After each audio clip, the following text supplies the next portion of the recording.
जय श्री श्याम भक्तों, कैसे हैं आप सब। भक्तों, आज है सावन महीने का चौथा सोमवार। सावन का पावन महीना चल रहा है और है अष्टमी तिथि। ये संयोग पड़ने से बहुत ही ज़्यादा बढ़िया योग बन जाता है। जब हम व्रत करते हैं या कथा सुनते हैं तो हमें अमोघ फल की प्राप्ति होती है। सावन के महीने में सोमवार पड़ना और अष्टमी तिथि यानी कि भगवान शिव का दिन और अष्टमी यानी कि माता लक्ष्मी का दिन। माता लक्ष्मी को अष्टमी अति प्रिय है, तो धन व्यापार की भी वृद्धि होती है इस कथा को सुनने से और आज के दिन पूजा व्रत करने से। अगर आप व्रत नहीं कर सकते हैं तो सिर्फ कथा सुन लेते हैं तो भी आपको फल की प्राप्ति होती है, क्योंकि देवाधिदेव महादेव को पता है कि हम अपने दिल से ये काम कर रहे हैं तो वो हमें सुख की प्राप्ति देते हैं। मंदिर जा सकते हैं तो ठीक है, नहीं तो घर पे आप पूजा कर सकते हैं। अगर शिवलिंग है तो आप घर पे शिवलिंग की पूजा कर सकते हैं, नहीं तो आप एक गिलास को मांज करके अच्छे से साफ कर ले और उसके अंदर जल भर के रख दे। नया गिलास है तो बहुत अच्छी बात है, फ्रीजर में रख दे और उसके बाद 2-3 घंटे बाद आप उसे निकाल करके देखें। एक प्लेट में उल्टा करके निकाल ले तो वो बिल्कुल शिवलिंग का रूप हो जाएगा। थाली के अंदर आप निकाल लें और उसके ऊपर आप बैठ करके जल चढ़ाएं, पंचामृत चढ़ाएं और सब के जो चढ़ाते हैं उनका अलग अलग फल होता है। चावल चढ़ाने से धन की अष्टलक्ष्मी की प्राप्ति होती है। शहद चढ़ाने से मित्रता की प्राप्ति होती है। अगर किसी के मित्रता नहीं है तो मित्रता की प्राप्ति होती है। जमीन जायदाद की प्राप्ति होती है। रोग का नाश होता है और घी चढ़ाने से लंबी आयु होती है और दही चढ़ाने से सर्व सुख की प्राप्ति होती है। दूध चढ़ाने से मनोकामना की पूर्ति होती है। इस तरह से जब हम पंचामृत चढ़ाते हैं तो सबका अलग अलग फल होता है। जब हम 5 चीजें एक साथ चढ़ा देते हैं तो हमारी सारी मनोकामना पूरी हो जाती है। शिवलिंग के ऊपर ये सारी चीज चढ़ाए, आक धतूरा है तो वो चढ़ाए, नहीं तो आप बेलपत्तर है आपके घर में तो आप वहाँ चढ़ा दें। भांग जब के पत्ते हैं तो आप उन्हें चढ़ा दें, नहीं है तो आप सूखी भांग पूजा की दुकान पे मिलती है तो आप वो ला करके चढ़ा सकते हैं। कुछ भी नहीं है, चावल धो करके आप चढ़ा दीजिए। चावल शिव जी को अति प्रिय है, धो करके उन्हें चढ़ाएं, लेकिन ध्यान रखें उसमें कोई टूटा हुआ चावल एक भी ना हो। और टूटा हुआ है तो उन्हें आप निकाल दें। उन्हें आप धो करके एक मुट्ठी भर चावल आप शिवलिंग पर चढ़ा सकते हैं। उसके बाद आप तिलक लगाएं। रोली का तिलक नहीं लगता है भोलेनाथ को, आप इन्हें पीला चंदन का लगा सकते हैं, सफ़ेद चंदन का तिलक लगा सकते हैं। स्नान कराने के बाद आप उन्हें इत्र लगा सकते हैं किसी फूल में या फिर किसी रुई पे, या फिर ऐसे ही आप चढ़ा दें, इत्र चढ़ा सकते हैं आप। उसके बाद आप इन पर फल चढ़ा सकते हैं। जो चालीसा है शिव चालीसा वो पढ़ सकते हैं, रुद्राष्टकम पढ़ सकते हैं। हर चीज पढ़ने का भी बहुत ज़्यादा महत्व होता है। जब आप शिव चालीसा पढ़ते हैं तो भगवान भोलेनाथ अति प्रिय है भोलेनाथ को शिव चालीसा, तो आप वो पढ़ें। शिव की महिमा पढ़े, शिव रुद्राष्टक पढ़े, शिव पुराण पढ़े, जो आपसे पढ़ा जाता है आप पढ़ सकते हैं। ऐसा नहीं कि आपको सभी कुछ एक साथ पढ़ना है, जो आपका मन करे आप इसे पढ़े। जितना आपका टाइम हो आप उसका करें, नहीं तो आप सिर्फ नमः शिवाय का जाप कर सकते हैं और जाप करते करते आप इन्हें चढ़ाएं। अगर कुछ नहीं आता है तो आप सिर्फ ये जाप करके ये सारी चीज चढ़ाएं और उसके बाद आप कथा सुने। घर में सह परिवार अगर बैठ के कथा सुनते हैं तो बहुत अच्छी बात है। सारों के साथ आप बैठ करके भगवान शिव की कथा सुने और उन्हें धूप दीप कपूर से उसके बाद उनकी आरती करें। कोई अगर आपने मिठाई बनाई है, मेवा की मिठाई बनाई है ताकि आप उन्हें प्रसाद के रूप में चढ़ा सके। अन्न की मिठाई नहीं चढ़ाते हैं, मेवा की मिठाई चढ़ाते हैं। जैसे खोया होता है उसकी चढ़ गई, पनीर की मिठाई वो है, अन्न ना हो उसके अंदर, ऐसी आप मिठाई उन्हें चढ़ाएं। मिश्री, सफेद मिश्री चढ़ा सकते हैं, जनेऊ चढ़ा सकते हैं, सुपारी चढ़ा सकते हैं, काली तिल चढ़ा सकते हैं, लौंग चढ़ा सकते हैं, इलायची चढ़ा सकते हैं, पान का पत्ता चढ़ा सकते हैं। सबसे अच्छा है अगर आप पान बना करके उनके ऊपर चढ़ा सकते हैं। कोई भी आप चीज उन्हें चढ़ाइए, सब चीज भगवान भोलेनाथ को अति प्रिय है। देवाधिदेव महादेव यानी कि भोलेनाथ, भोले हैं वो किसी चीज़ से भी प्रसन्न हो जाते हैं। आपके पास कुछ भी नहीं है, सीधा सिंपल आप जल चढ़ा देते हैं तो भी भोलेनाथ अति प्रसन्न हो जाते हैं। उसके बाद आप कहानी सुने तो हाथ में चावल के दाने ले लें और थोड़ा सा आप गुड़ ले लें हाथ में, और उसके बाद आप कथा करें, बैठ करके आराम से कथा करें। और कथा के बीच में बोलना नहीं चाहिए, उठना नहीं चाहिए। जब आपने ये पूजा शुरू करी है उसके बाद आप बोलें बिल्कुल भी ना, और कथा को आप अच्छे से श्रवण करें। तो कथा इस प्रकार से है। बोलिए भोलेनाथ भगवान की जय, देवादिदेव महादेव की जय।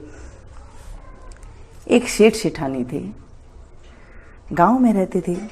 उनके पास सब सुख था, खूब पैसे वाले थे, खूब धन दौलत से सुखी थे वो, लेकिन वो बहुत दुखी रहते थे इतना सुख होने के बाद भी, क्योंकि उनकी कोई संतान नहीं थी, पुत्र संतान नहीं थी। बहुत दुखी थे। 4 कोस दूर वो पूजा करने के लिए जाया करते थे। जब सेठानी जवान थी तब तो वो चली जाती थी। धीरे धीरे उनकी तबीयत खराब रहने लग गई, क्योंकि वो 4 कोस दूर जाकर के पे पूजा करके आते महादेव जी की, और उसके बाद आके घर का उन्हें काम करना पड़ता था। तो धीरे धीरे उनको जैसे उम्र बढ़ने लगी तो वो थकने लगी, और वो कहने लगी कि देखो जी, आप एक बहू ले आओ तो मेरा थोड़ा सुख हो जाए, कि वो काम वगे कर लें और मैं भगवान भोलेनाथ को अच्छे से पूजा कर आऊँ। अब मुझसे काम नहीं होता है। सेठ ने कहा कि मैं कैसे ले आऊं बेटा, बिना कैसे बहू ले आऊं, बेटा तो हमारे है ही नहीं। बामणी बोली, सेठानी बोली कि हमारे पास इतना धन है तो आप धन से ही बहू ले आए।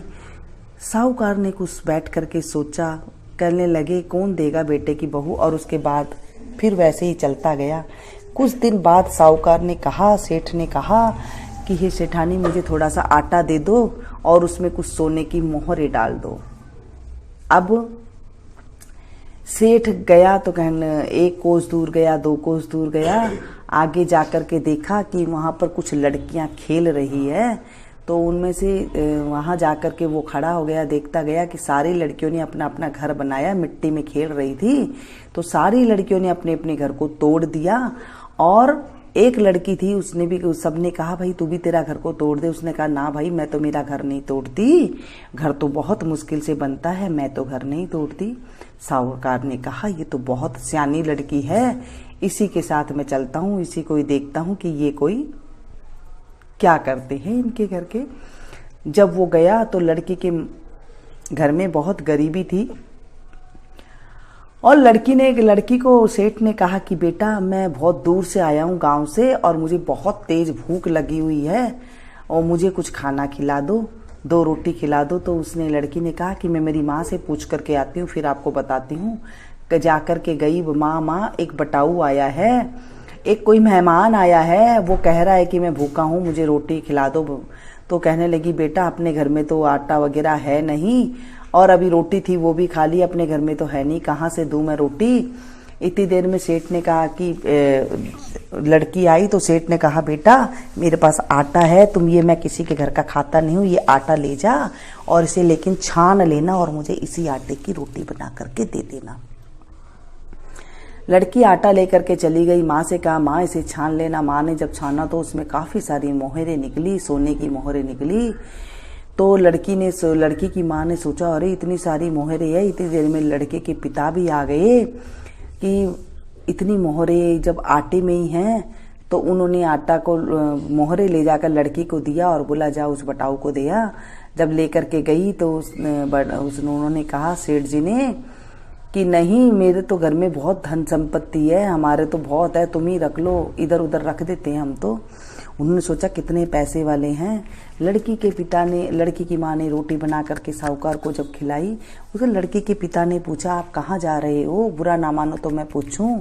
उन्हें कहा, भाई मैं तो मेरा बेटे के लिए रिश्ता ढूंढने जा रहा हूँ, कोई लड़की अच्छी सी मिल जाए तो मैं ब्याह कर दूं, ब्याह रोपने जा रहा हूँ। तो साहूकार ने सीधा बोला कि भाई आप ब्याह रोपने जा रहे हो, मेरी लड़की अगर आपको पसंद है तो आप ब्याह कर लें, रोप दे, ब्याह पक्का कर दे।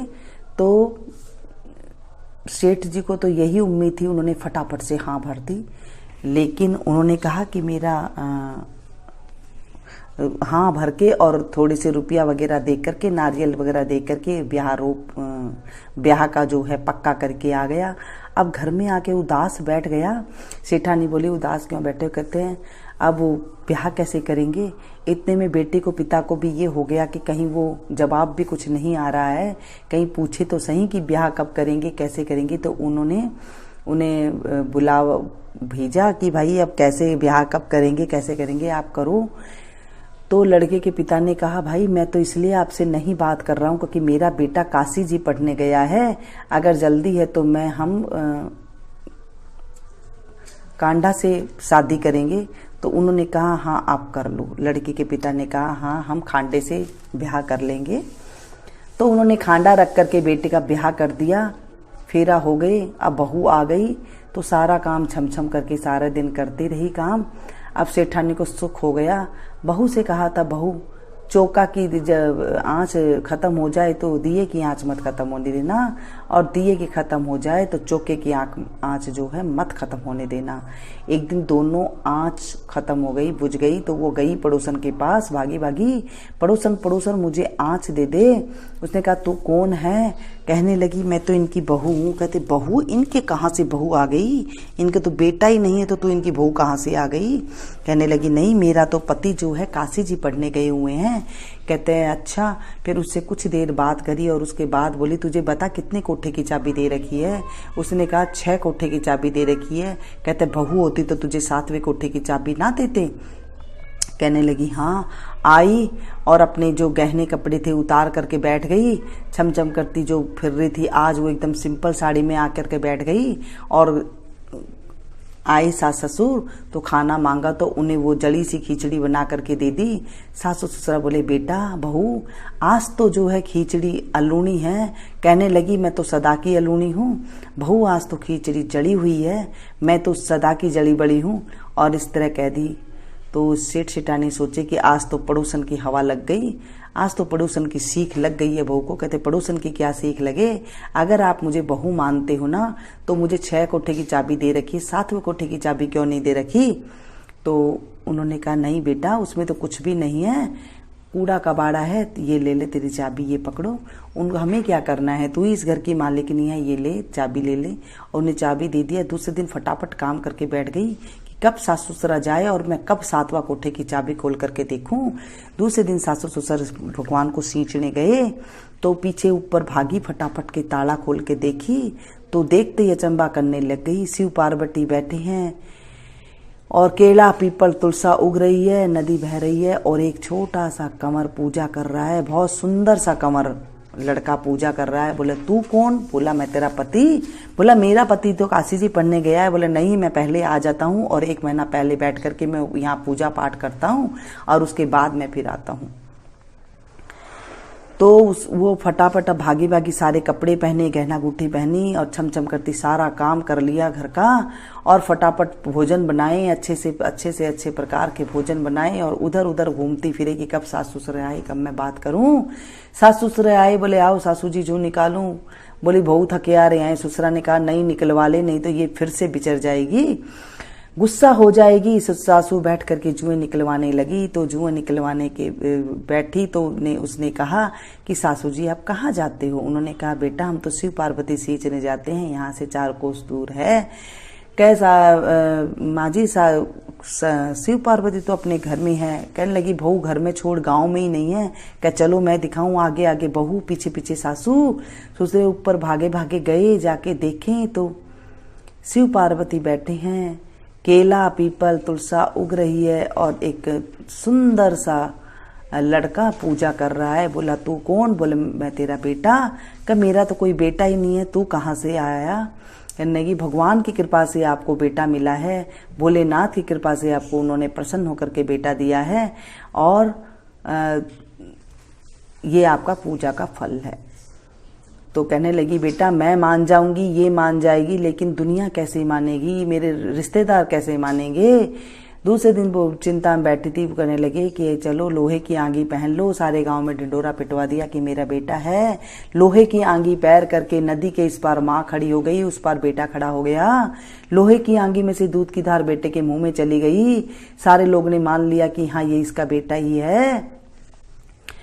सारे नगरी में हिला फिरा दिया कि सब कोई भोलेनाथ की पूजा करना। भोलेनाथ की पूजा करने से कोई भी आदमी के कोई दुख नहीं होती, तकलीफ नहीं होती। जिन्हें बेटा नहीं होता उन्हें बेटा मिलता है, जिन्हें संतान नहीं होती उन्हें संतान मिलती है। सुहागन महिला का सुहाग अमर रहता है। कंवारी लड़की को मन भावन पति मिलता है। जिसकी जो मनोकामना होती सारी पूरी होती है। निर्धन को धनी बना देते हैं, अंधे को आंख देते हैं। ऐसे हैं मेरे देवादिदेव महादेव। घर में आई चमचम करके खूब अच्छी तरह से रहने लगी। उनके सुपात्र बहू आती है, जिन्होंने ये कथा सुनते हैं, करते हैं, भोलेनाथ की सेवा करते हैं, उनके घर में सुपात्र बहू आती है।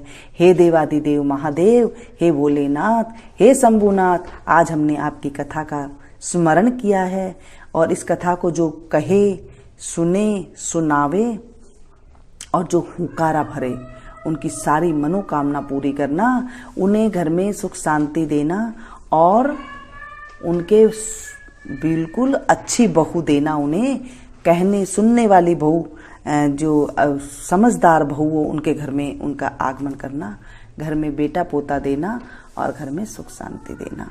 इस तरह भोलेनाथ की कथा सुननी चाहिए। उसके बाद भोलेनाथ से क्षमा याचना जरूर मांगनी चाहिए। एक बिंदाई जी की कहानी जरूर सुननी चाहिए, क्योंकि बिंदाई जी की कहानी सुनने के बाद नहीं सुने तो सारी चीज अधूरी रह जाती है। बिंदाई जी की एक छोटी सी कथा कहेंगे हम, जो कि बहुत ही ज्यादा सिंपल सी है।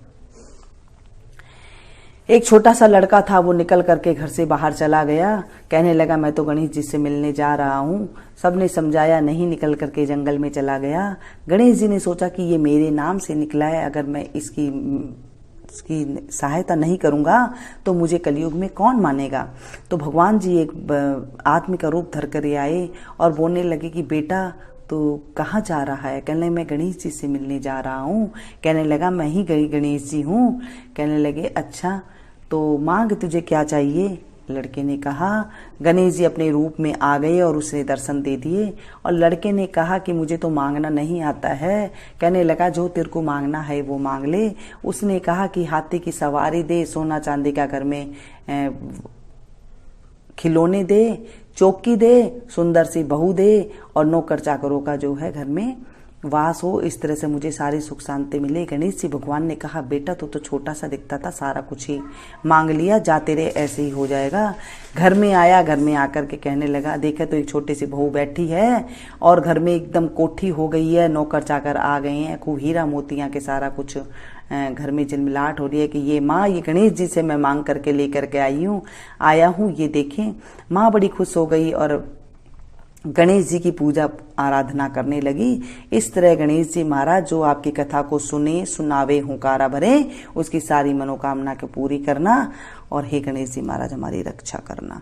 इस तरह करने के बाद आप देवादिदेव महादेव की आरती कर सकते हैं और उसके बाद जो है आप शिव रुद्राष्टकम पढ़ सकते हैं। जो शिव रुद्राष्टकम भोलेनाथ को अति प्रिय है वो जरूर आप पढ़िएगा और उसके बाद आप इसकी आरती जरूर करिए। छोटी सी आरती करेंगे, पौराणिक आरती करेंगे जो बिल्कुल पुराने जमाने की आरती है और साथ में जो है बहुत शास्त्र के अनुसार है। तो चलिए शुरू करते हैं। कर्पूर गौरम करुणावतारम संसार सारम भुजगेन्द्रहारम सदा वसंतम हृदयारविंदे भवं भवानी सहितं नमामि। शीश गंग अर्धंग पार्वती सदा विराजत कैलासी। नंदियो भृंगी निरत करत है, नंदियो भृंगी निरत करत है, गुण भक्तन शिव के दासी।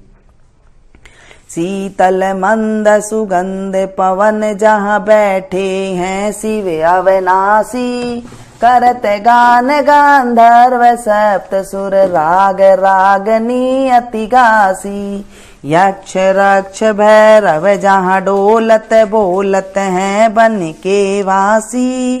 कोयल शब्द सुनावत सुंदर भ्रमर करत है गुंजासी। कल्प धूमि अरु पार जाति तरु लाग रहे हैं लक्षासी। कामधेनु कोटिक जहाँ डोलत करत फिरत है वीक्षासी। सूर्यकांत सम पर्वत शोभित चंद्रकांत भव के वासी। छौ तो ऋतु ऋतु फलत चढ़त है पुष्प चढ़त है बरसासी। देव मुनि जन की भीड़ पड़त है निगम रहत जो नित्य गासी। ब्रह्मा विष्णु जी को ध्यान धरत है बाबा शंकर जी को ध्यान धरत है कछु शिव हमको फरमासी। रिद्ध सिद्धि के दाता शंकर सदानंदित सुख राशि। जिनको सुमिरन सेवा करता भोले जी को सुमिरन पूजा करता छूट जाय यम की फांसी। त्रिशूल धर जी को ध्यान निरंतर मना लगाई कर जोगासी। दूर करो विपदा शिव तन की कष्ट हरो व्याधा मोरे मन की। जन्म जन्म शिव पद पासी कैलासी काशी के वासी बाबा अविनाशी। मेरी सुधली जो सेवक जान सदा चरणन को पायक जान हरि दर्शन को अपनो ज्ञान कृपा कीजो। आप तो प्रभु जी सदा सयानी बाबा व गुण मेरो सब ढकियो। सब अपराध क्षमा कर शंकर मेरो अपराध माफ कर भोले बाबा किंकर की विनती सुनियो।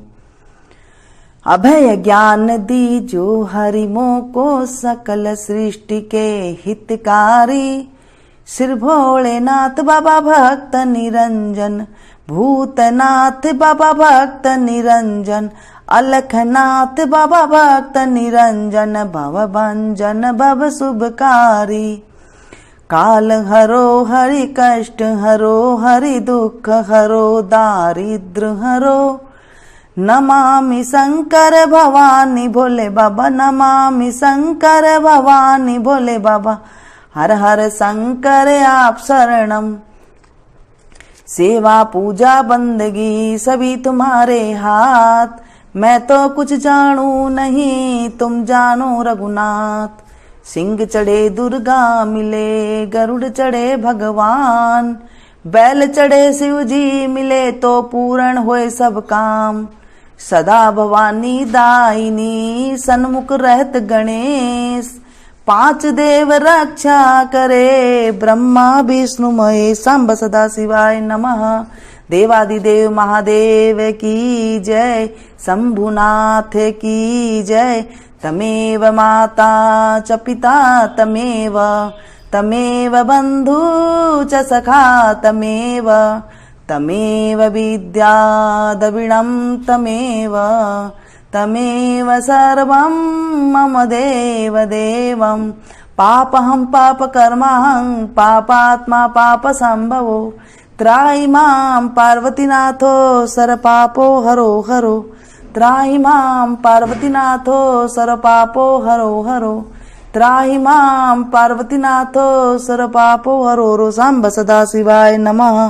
बोले शंकर भगवान की जय। दोस्तों पसंद आए तो प्लीज एक लाइक जरूर दीजिएगा। इसके बाद मैं आपसे मिलती हूँ फिर से एक नई कथा के साथ नई जानकारी के साथ। तब तक आप लोग